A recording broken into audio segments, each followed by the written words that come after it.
My name is Emma Collins, and I never imagined my story would be told like this. But my father said when something this powerful happens, we don't get to keep it hidden. On January 12, 2026, I left this world for just a few moments. My hands still shake when I talk about it.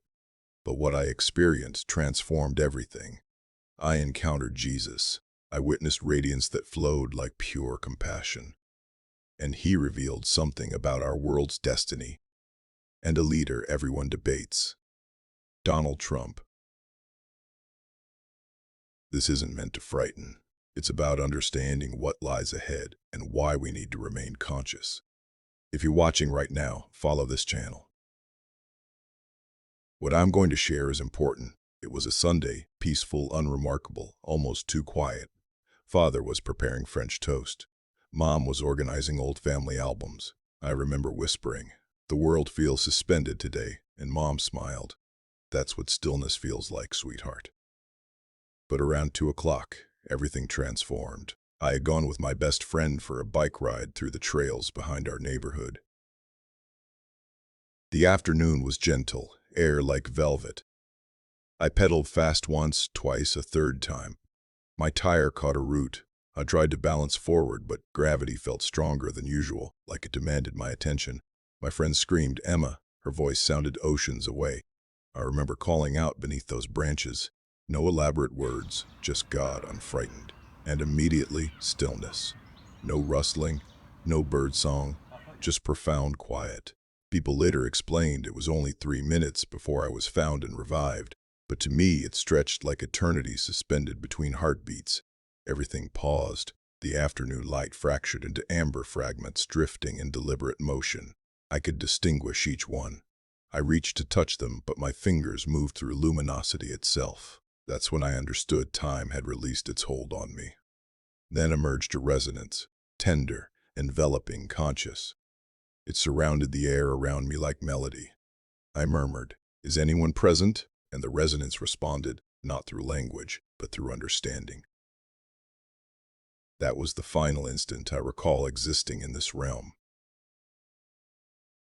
They said my pulse stopped. The paramedics called it cardiac arrest from impact. But what I experienced wasn't suffering. It was liberation. One breath I was falling, and the next I was hovering above, observing my friend crying for assistance. I could perceive everything, but nothing could perceive me. Have I departed? I questioned aloud. My own words returned softer. Not departed. Just then, the atmosphere shimmered, and the scene below faded like dimming candlelight. A sensation, delicate but certain, surrounded me saying, "It's all right. You're protected." That's when I perceived hues. Hues I'd never witnessed before. They weren't on any palette, they were emotions. Tranquility appeared azure, compassion appeared amber, wisdom appeared crystalline. I attempted to move closer to the path, but the surface beneath me transformed to radiance. It elevated me gradually, like being lifted upward through welcoming space. Below, emergency responders arrived. I heard my father calling, "Stay with us, Angel," and something within me wished to respond. But a deeper serenity whispered, "Let them grieve, they'll comprehend soon." Then, like mist clearing, I existed somewhere entirely different. An expanse of boundless brilliance extended before me. The radiance wasn't surrounding me. It was flowing through me. I could sense every pulse in existence simultaneously, and in that silence, someone began to approach me. When that presence moved closer, everything around slowed until even awareness stopped progressing. "Emma," a voice said, and I recognized it before I witnessed him. It wasn't commanding. It was recognition, like every bedtime story, every tender moment, every whispered wish I'd ever breathed, all speaking together. I murmured, "Jesus?" He smiled, not the kind of expression that fades, the kind that becomes luminosity. I questioned, "Am I in paradise?" And he said gently, "You're between moments, little one." His garment didn't gleam, it rippled like breathing light. Beyond him, the space pulsed with recognition. Fragments from my existence were flowing like currents. I witnessed myself comforting a classmate, embracing my mom, disagreeing with my brother. None of it was condemned, it was simply observed. I said, "But why me?" He He replied, because young souls recognize truth before the world conditions them to doubt it. Then, he touched my temple with radiance that felt like warmth and energy combined. "There's something you need to witness," he said. "And when you go back, tell them I said, hope remains alive." Reality cracked open. I witnessed Earth rotating below, waters breathing, land masses glowing, and then he gestured toward a nation burning with radiance and commotion, the United States. That's when he said, "Observe carefully. The year 2026 will challenge souls, not systems." But before he elaborated, he wanted to reveal what harmony truly resembles. Suddenly, everything intensified. The radiance didn't overwhelm, it embraced. I wasn't standing anymore. I was within the light, breathing it. It carried resonance, celebration, devotion. Each shade moved like expression. I said, "Jesus, what is this realm?" He said, "This is what humanity forgets it already embodies, compassion expressed." I gazed down and witnessed people, countless souls, each surrounded by subtle glows. Some radiances pulsed vibrant, others wavered. He told me, every soul shines according to what it embraces about compassion. As he spoke, I noticed forms materializing within the brilliance, families reuniting, people absolving each other in quietness, children beaming in reverie. I whispered, "So paradise observes us?" He smiled again. "Paradise collaborates with you." Then the radiance deepened and fresh visions appeared. Metropolises, countries, leaders standing on stages. Their declarations formed currents of force that rippled through consciousness. Jesus turned to me and said, "These currents determine harmony or struggle, and one leader's current will soon influence many." I asked, "Who?" He answered, "You'll understand when truth resonates louder than confusion." Then I witnessed a single golden strand shoot across the planet, connecting thousands of devoted people. It reached America, then blazed toward one luminous presence surrounded by tempests of both devotion and resistance. That's when Jesus said, "He is being utilized for a design even he doesn't completely perceive." In 2026, souls will separate before they reunite. The radiance pulsed once more and then began to draw me elsewhere. The radiance drew me deeper, but instead of emptiness, I entered stillness. Not hollow stillness, a living stillness. It had substance, like gentle current, carrying every heartbeat I'd ever experienced. I remember murmuring, "Where am I?" And a voice within the tranquility answered, "Where harmony originates." I looked around. There was no barrier, no foundation, just an expanse that curved like contemplation. Hues breathed. Space shimmered. I felt suspended but not adrift, like I finally arrived somewhere I didn't realize I'd been missing. Then something extraordinary happened. My recollections didn't display as images. They resonated like symphony. Every giggle with my mom, every blessing before rest, every sorrow I'd concealed, all of it became part of the soundscape surrounding me. I said softly, "It's so vivid, but it doesn't wound." The voice replied, "Because truth never wounds, it only restores." Then I sensed movement beyond me, deliberate, graceful, commanding. I turned and witnessed silhouettes of people I'd never encountered, but somehow knew. They were observing me, not as outsiders but as kin, awaiting someone who finally returned home. Their expressions carried something timeless, something like remembrance but clearer. I asked, "Are you messengers?" One of them smiled and communicated without speech. "We are what compassion becomes when it's completed evolving." That's when I realized I wasn't drifting toward paradise. Paradise was ascending to embrace me, and through that ascension came the essence that would alter everything, the one whose stillness resonated like the purpose of existence itself. Suddenly, the stillness transformed into sound. Songbirds, celebration, a gentle current that carried the scent of rainfall and daylight merged together. The tranquility unfolded into what resembled a sanctuary, but not like Earth's sanctuaries. Every blossom seemed to resonate. Every petal shimmered with radiance from within. I moved barefoot on the surface, but it wasn't earth. It felt like warm force pulsing tenderly, acknowledging me as if the surface itself recognized I was present. I whispered, "Is this paradise?" The atmosphere answered through sensation. "It's the threshold where paradise and earth converge." Beyond, the current flowed without liquid, made entirely of radiance. Its movement whispered harmonies I couldn't interpret, but somehow grasped. Each tone felt like absolution, patience, and celebration all resonating together. I leaned closer, and the current showed reflections not of appearances, but of spirits and devotion. People from every continent, every tongue, all glowing subtly, connected by invisible threads. Then I noticed a presence walking along the riverbank. He wore white that wasn't material. It was luminescence itself. Every movement he made caused the blossoms to open wider. I knew instantly who he was. My entire being whispered, Jesus. He looked at me, not through me, but into me, and I felt every anxiety, every childhood terror dissolve. He smiled and said, "You came wondering, didn't you?" I nodded, whispering, "Always." He laughed softly, and it resonated like a dawn. "Then come, Emma, there's something you must witness." And as he turned toward a glowing pathway that wound through the sanctuary, the radiance around us thickened, like existence was preparing to unveil something that had been concealed since eternity began. Walking beside Jesus felt like walking beside comprehension itself. The atmosphere seemed to attend to him. Even the radiance bent nearer when he spoke. He said, "You were not summoned here accidentally." I whispered, "Was I meant to depart yet?" He shook his head, smiling tenderly. "You were meant to perceive." Every word he spoke resonated in me like truth recovered. He didn't clarify things the way people do. He revealed them through sensation. When he said tranquility, I didn't hear it. I embodied it. I asked, "Why me? I'm just a child."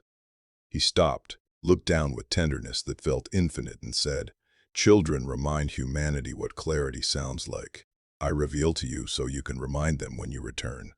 I looked ahead, and the pathway opened into a meadow of silver vapor. Drifting forms shimmered within it. Revelations, perhaps recollections. I witnessed glimpses of people devoted in hospitals, outsiders absolving each other, fathers embracing their children. He said, "Every gesture of compassion becomes radiance here. Every gesture of cruelty creates darkness. The planet is a canvas painted daily by human souls." Then his tone shifted, deeper yet serene. The coming years would challenge souls, not to devastate them, but to unveil them. The silver vapor intensified, and within it I witnessed outlines of nations, metropolises, banners, all glowing, pulsing, transforming. He gestured to one more luminous than the others. "America. This one has a calling that must be recalled," he said, "and a leader's path tied to it.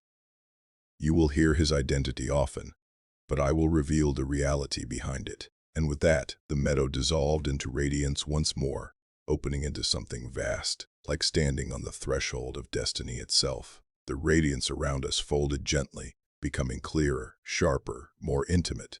Suddenly, there was no separation. He was right before me. Jesus' essence didn't feel like standing near someone. It felt like standing inside harmony. Every contemplation I had quieted. Every apprehension evaporated. His gaze carried universes of emotion, celebration, power, mercy, all simultaneously. I said quietly, "You truly are him." He smiled. "And you truly are you. That's sufficient." Then he extended his hand, and when I grasped it, I didn't feel flesh. I felt significance. Instantly, scenes opened around us like dimensions of radiance. People constructing, debating, devoted, seeking. Countries shimmering like breathing souls. He said, "The planet is entering a phase of awakening. Many will discuss authority, but few will comprehend calling." I asked, "Is it about America?" He nodded. "In essence, it's about consciousness. You will hear the identity trump again soon. People will separate over it. But what I perceive is not separation, it's refinement. Reality separating from distraction." He continued, "In 2026, the planet will not conclude. It will pivot. The souls of countries will be measured by kindness, not positions." I stood in wonder, not frightened. Then he looked directly into me and said, "Convey this. I'm not selecting factions. I'm selecting spirits. What transpires next depends not on who governs, but on who attends." His words settled deep, like seeds in earth. I wished to remain there eternally, but he smiled again and said, "You'll go back soon. But first I'll reveal what harmony resembles." And as he raised his hand, a surge of golden radiance swept outward, unveiling something that would transform the way I perceived humanity forever. The golden surge expanded until it became a sphere suspended before us. Every nation shimmered like a breathing pulse, pulsing in radiance and resonance. I could hear tongues overlapping yet merging into one melody. Jesus lifted his hand. Where he touched, tempests calmed and metropolises brightened. He said quietly, "Every country carries a note in my symphony."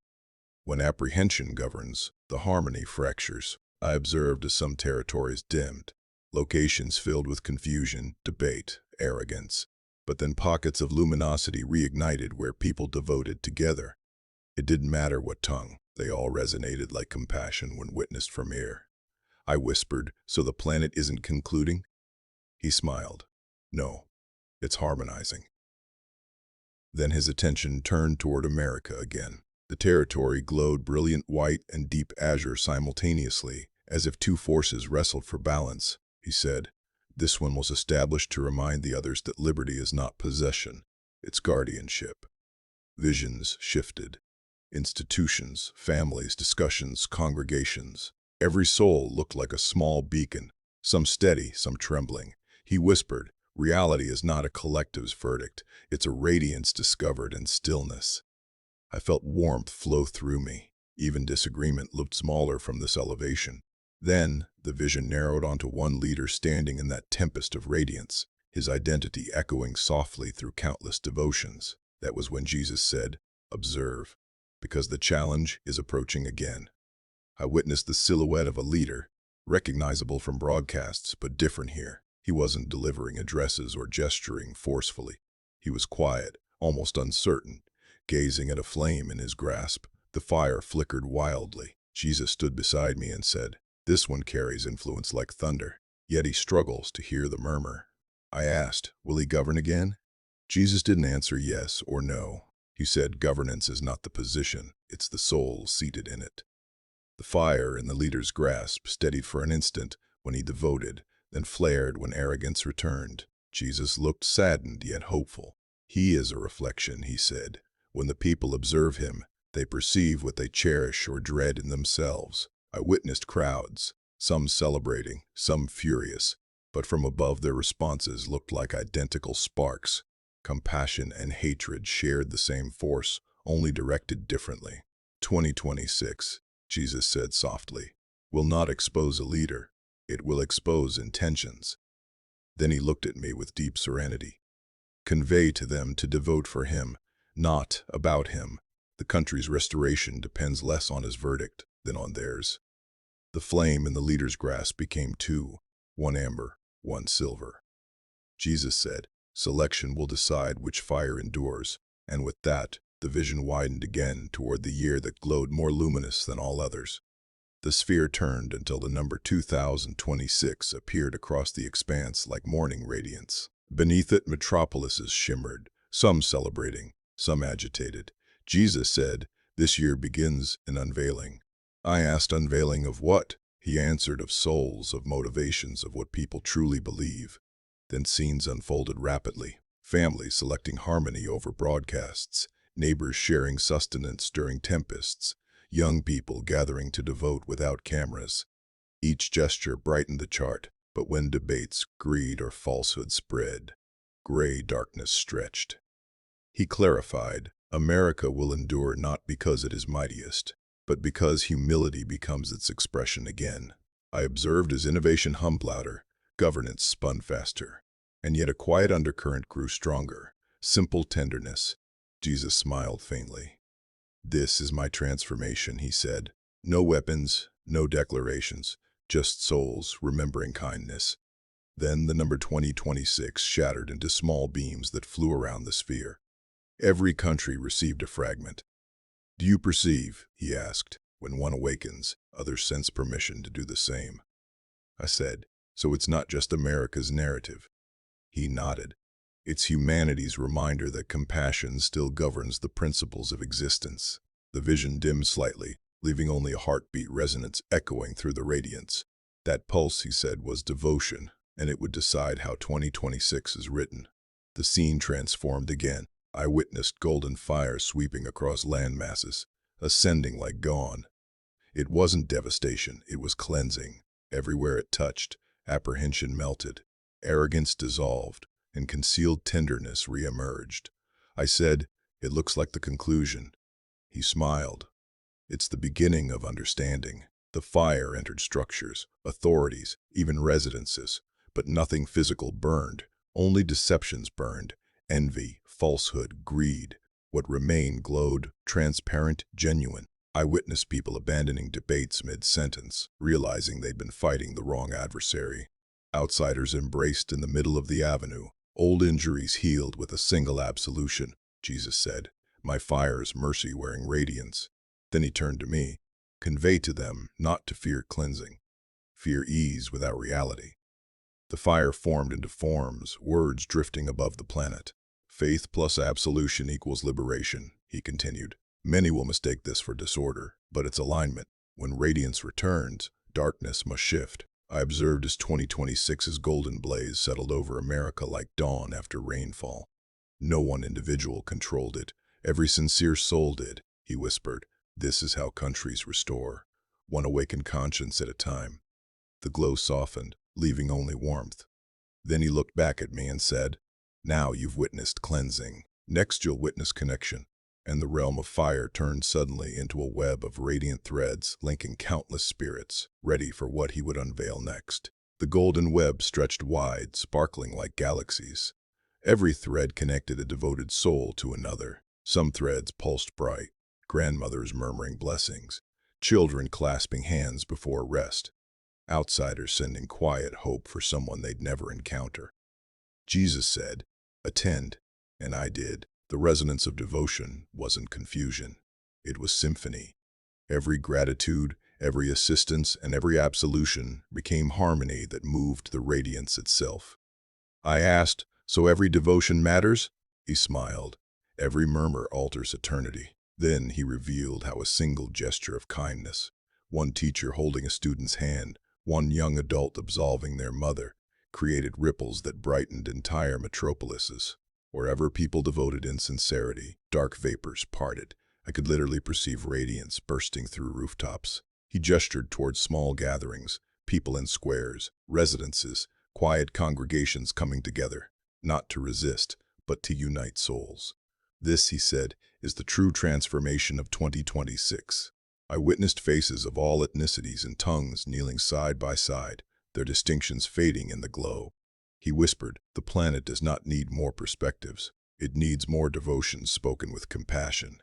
As he said that, one thread suddenly connected directly to me. I felt the magnitude of those devotions like countless souls breathing together. It was then I comprehended devotion isn't about requesting. It's about aligning. The vision transformed again. I witnessed disorder, broadcast statements, discussions, fury, separation. Every debate looked like vapor twisting and feeding bewilderment. I asked, "Why does everything seem so separated?" Jesus looked at me, serene and patient, "Because separation is the instructor before harmony is discovered." He continued, "Struggle humbles arrogance. It fractures certainty so reality can enter." Then he revealed something beautiful. Beneath the confusion of broadcasts and governance, people were quietly assisting each other. A woman repairing a neighbor's fence, a father feeding someone else's child, a teacher devoted for an outsider. "These," he said, "are the wonders the statements miss." The bewilderment wasn't punishment. It was preparation. When the planet stops believing what separates it, Jesus said, it will rediscover what connects it. He revealed how beneath every debate there was an ache for belonging, and when people finally realized compassion was the only solution that functioned, the confusion would begin to crumble. "Don't condemn the trembling," he said. "It unveils what still endures." Then the vision of vapor dissolved again, unveiling only radiance, tender, steady, awaiting recognition. From that radiance, I witnessed groups of leaders standing on mountains of crystal. Each mountain reflected their souls, not their declarations. Some shone bright amber, others cracked and dimmed. Jesus said, "Every leader constructs their throne on what they cherish most, some on authority, some on people, some on arrogance." He stepped forward, touching one cracked mountain, and instantly it turned clear again. "A humble soul can still guide countries," he said. I witnessed presidents, educators, researchers, ministers, Every kind of leader, each holding flames. Some fires wavered with uncertainty, others burned steady. He looked at me and said, "The planet often mistakes charm for calling, but I measure governance by how much radiance someone shares without expecting recognition." He continued to vote for them all, Emma. Even those who stumble for the devotions of the unseen sustain the thrones of the unprepared. Then he spoke something that felt like pure amber. The greatest leaders of this age will not come from governance. They will ascend from kindness. I witnessed physicians, creators, artists, even quiet fathers. They were the new builders of the age to come. And when he looked back toward America, he said, "Convey to them to bless their leaders, not condemn them." Compassion reshapes what fury cannot. The scene shimmered, one final symbol forming above us, a soul wrapped in radiance encircling the planet.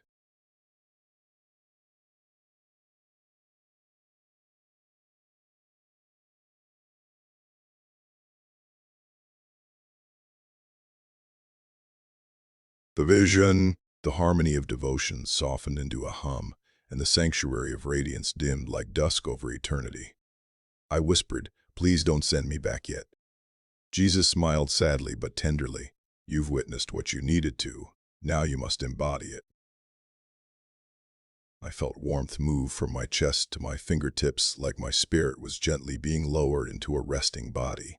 He placed his hand over my soul and said, "Remember, unveiling is not for apprehension, but for consciousness." The sanctuary dissolved, hues folded inward. The hum turned into the faint beeping of devices. Suddenly air rushed into my lungs. I gasped so loud that paramedics exclaimed in astonishment. My father cried. "She's breathing," and held me as if he'd just found his pulse again. I could still sense the warmth of his touch resonating inside me. In those first instants, I couldn't speak much, but one contemplation repeated in my awareness like a promise. Compassion is louder than any tempest. As I looked around the emergency room, everything felt different, more luminous, conscious. Even the harsh light seemed to carry gentleness. When my father asked what transpired, I whispered, "I encountered him." And he said, "The planet is about to awaken." He cried, but not from apprehension, from acknowledgement. And deep down, I knew the real work was just beginning. When I finally opened my gaze, it felt like waking from a thousand-year reverie. The realm around me was the same, but I wasn't. I could hear the tranquility behind every resonance, the pulse beneath the confusion. Father leaned over me, tears streaming his face. "Angel, you're here," he whispered.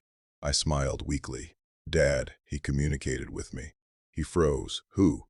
I said it softly. "Jesus." The room went silent except for the slow, steady beeping of the monitor. I could perceive bewilderment and wonder in his gaze. "He conveyed things, Dad, about people, about 2026, about Trump." His hand trembled as he brushed my hair. "What did he convey?" I looked past him toward the window where the evening radiance turned to glass amber. "He said that year won't be a conclusion. It'll be a beginning. People will stop believing confusion and start attending again. He said, souls will separate before they restore, but compassion will prevail." Father whispered, "That resonates like hope."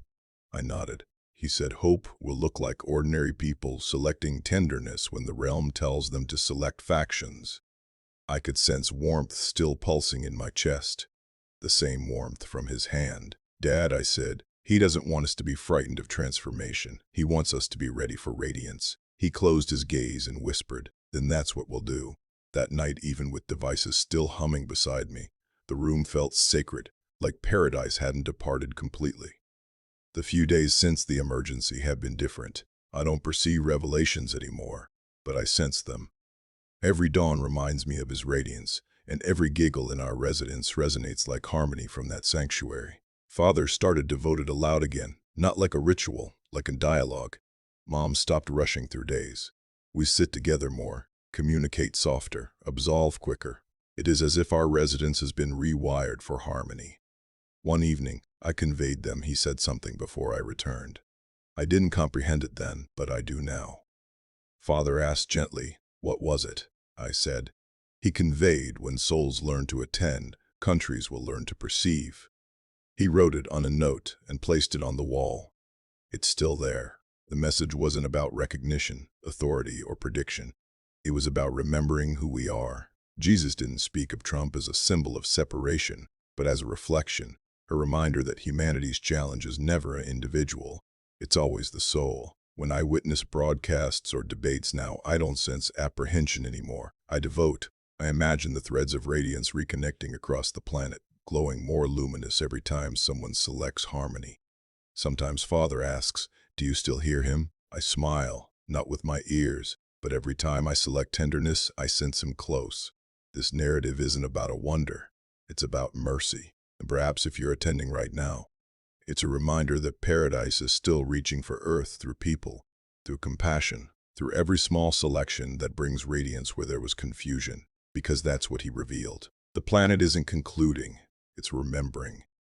In the weeks since I returned home, existence looks normal, but it doesn't feel normal. Songbirds seem to sing in slower rhythm, like the atmosphere carries messages. Even stillness feels conscious. At first, I thought perhaps my awareness was imagining it, but then small things began to transpire. One morning I woke before dawn and witnessed a soft golden shimmer on my wall, moving like radiance underwater. It didn't frighten me. It comforted me. I whispered, "You're still here, aren't you?" And a warmth filled my room that felt exactly like his essence.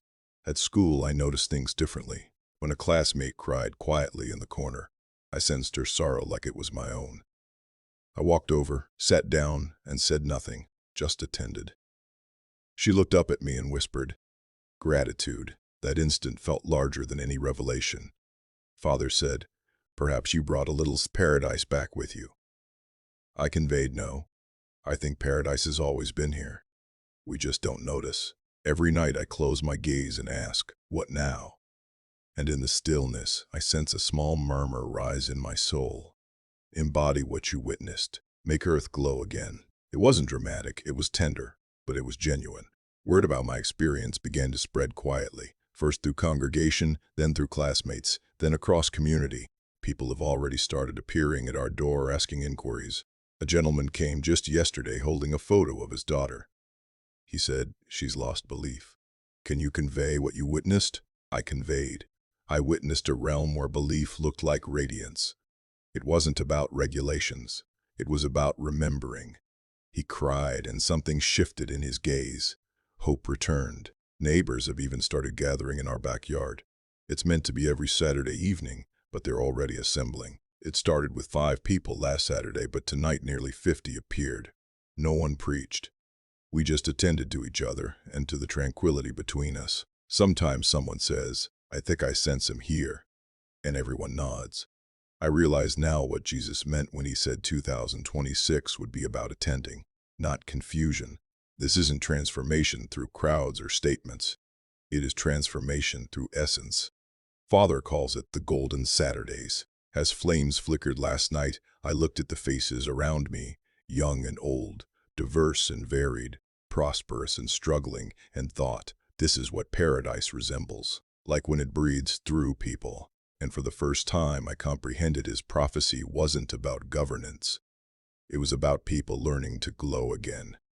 Time is moving forward, and something subtle has transformed everywhere. You can sense it in dialogues and melodies, in the way people are beginning to care again. 2026 isn't here yet, but it is already humming beneath reality, like distant thunder before rainfall. Father says, "The atmosphere feels charged, doesn't it?" And I nod. It's the harmonizing. That's what Jesus called it. The planet harmonizing back to compassion. I perceive outsiders assisting each other in shops, children devoted at lunch break, and even online debates turning into absolution. Not everywhere, but sufficient to notice, sufficient to believe. Sometimes I catch glimpses of that golden thread I witnessed with Jesus running through metropolises, residences, souls. Every time someone selects tenderness, the thread brightened. Every time someone spreads apprehension, it dims but never disappears. I've started keeping a small journal where I write what I sense transpiring in the realm. On the first page, I wrote what Jesus conveyed. The realm won't be separated by belief, but united by consciousness. When I asked him what consciousness meant, he had said, "Perceiving me in everyone, even those you don't agree with." Now, every time I look at the expanse, I whisper, "I perceive you." Father says the realm is awaiting something significant in 2026, and perhaps he's right. But I think what's truly approaching isn't fire or apprehension, it's acknowledgement, the instant when humanity finally remembers that we've never been separated from paradise at all. And when that transpires, perhaps, just perhaps, the whole planet will shine the way I witnessed it in his grasp.